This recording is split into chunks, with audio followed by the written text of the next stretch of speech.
Lesson 5 कोयला और petroleum. बात सबसे पहले संसाधन की।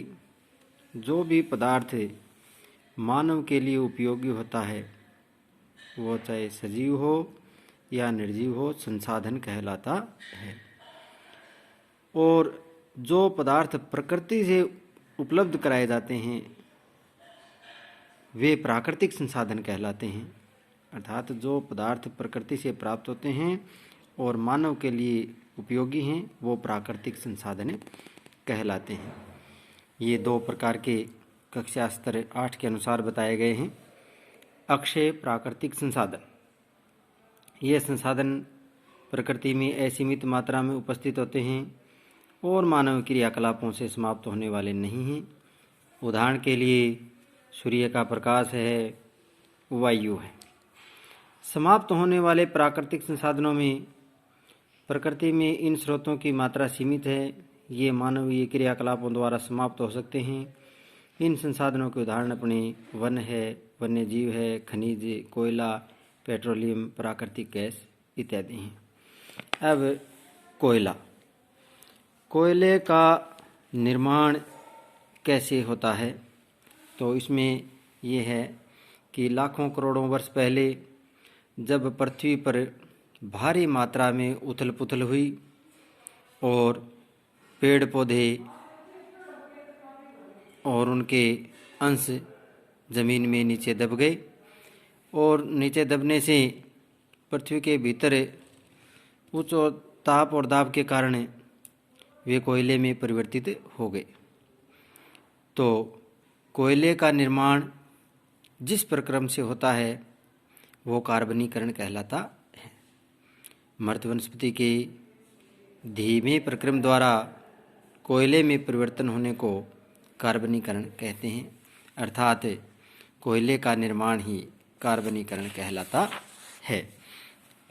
उद्योगों में कोयले के प्रक्रमण द्वारा कुछ उपयोगी उत्पाद प्राप्त किए जाते हैं, जैसे कोक, कोलतार और कोयला। अब आगे है पेट्रोलियम।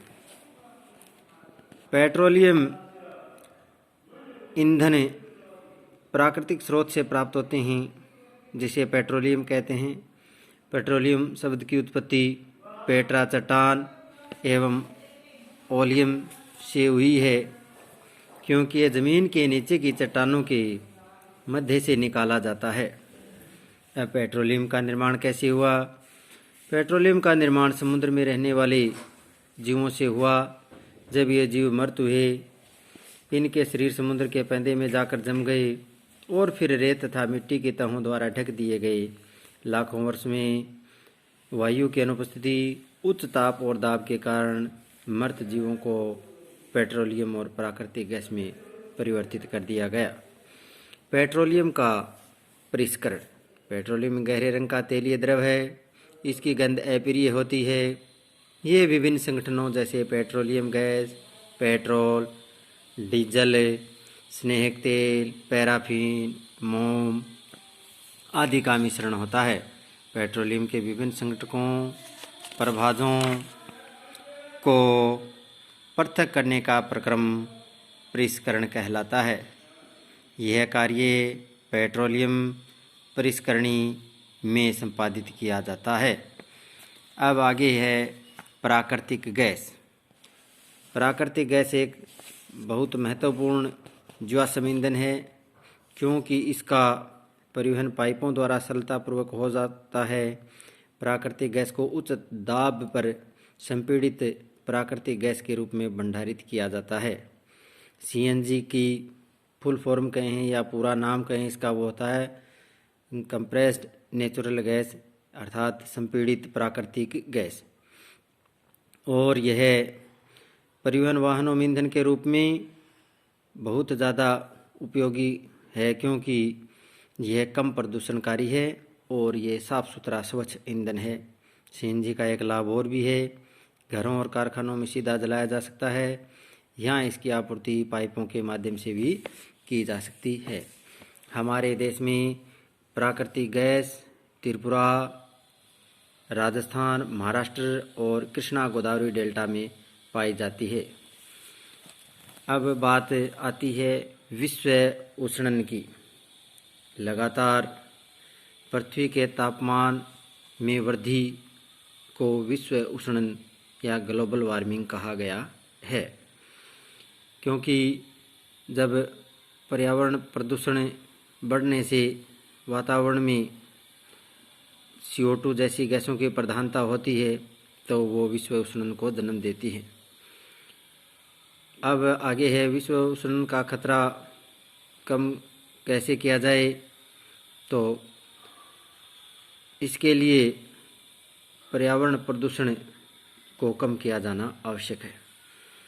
भारत में पेट्रोलियम संरक्षण अनुसंधान संघ लोगों को सलाह देती है कि गाड़ी चलाते समय किस प्रकार पेट्रोल डीजल बचाएं। जहाँ तक संभव हो गाड़ी समान गति से और मध्यम गति से चलाएं। यातायात लाइटों पर अथवा जहाँ आपको प्रतीक्षा करनी है गाड़ी का इंजन बंद कर देना चाहिए।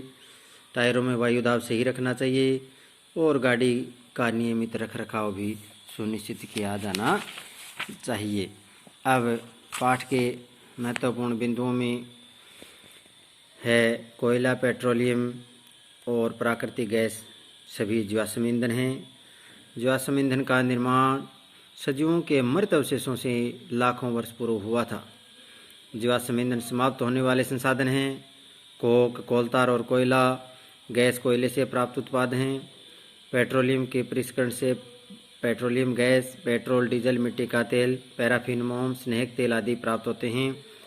कोयले और पेट्रोलियम के संसाधन सीमित मात्रा में है, इनका हमें न्यायोचित प्रयोग करना चाहिए। जय हिंद।